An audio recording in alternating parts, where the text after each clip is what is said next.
एक ऐसा स्थान है, अभी कुछ भक्तों के द्वारा ज्ञात हुआ था। महाराजा दशरथ ने इसी स्थान पर पुत्रेष्ठ यज्ञ किया था।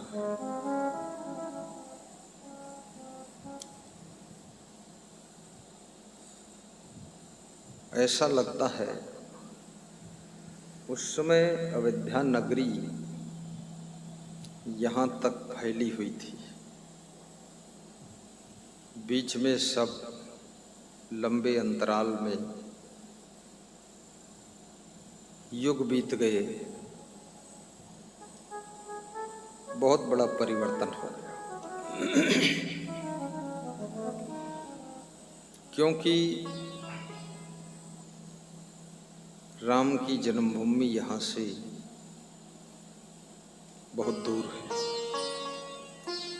और राजा दशरथ यहाँ यज्ञ करने आए थे।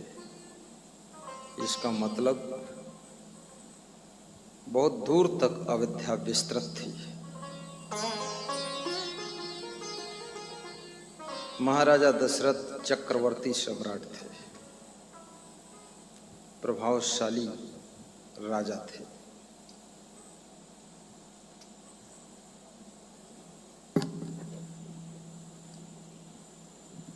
आज किस उद्देश्य से ये सत्संग हो रहा है, इस उद्देश्य को समझना है।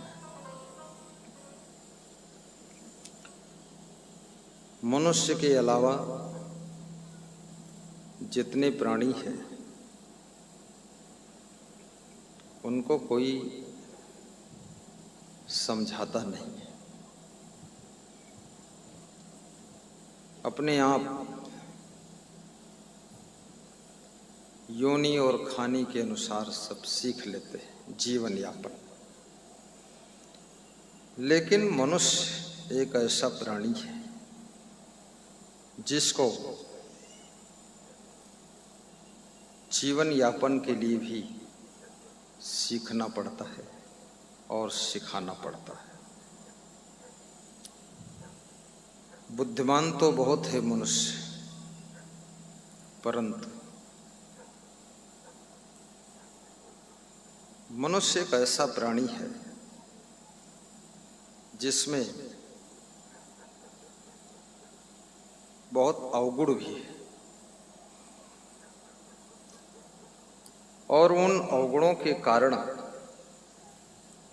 बहुत दुख भोगता है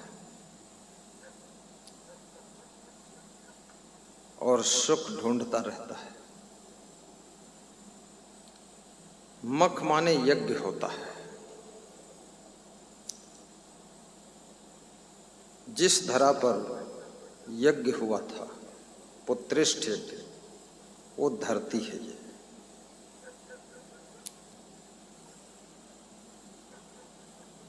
आज जो हो रहा है ये ज्ञान यज्ञ है,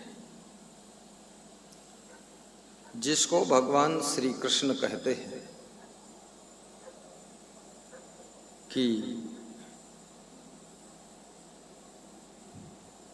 श्रेयान द्रव्यम यात यज्ञात ज्ञान यज्ञ परम तप सर्वम कर्माखिलम पार्थ ज्ञाने परिसमाप्यते तत्विधि प्रणिपातेन परिप्रश्नेन सेवया उपदेक्ष्यन्ते ज्ञानम ज्ञानिनः तत्वदर्शिनः। अर्जुन ने श्री कृष्ण से पूछा था ज्ञान यज्ञ का क्या महत्व है। श्री कृष्ण कहते हैं ज्ञान यज्ञ मोक्षदायक होता है, कर्मों की निर्जरा करता है, जीव कर्म बंधन से छूट जाता है। आज वही ज्ञान यज्ञ आपके बीच में 3 दिन के लिए रखा गया है। डॉक्टर मोहन से जब मोबाइल में बात हुई तो उन्होंने कहा 1-2 दिन का रख लीजिए। उन्होंने चाचा से बात कराया, उन्होंने कहा 3 दिन कम से कम रख लो। चाचा बैठे भी खड़े खड़े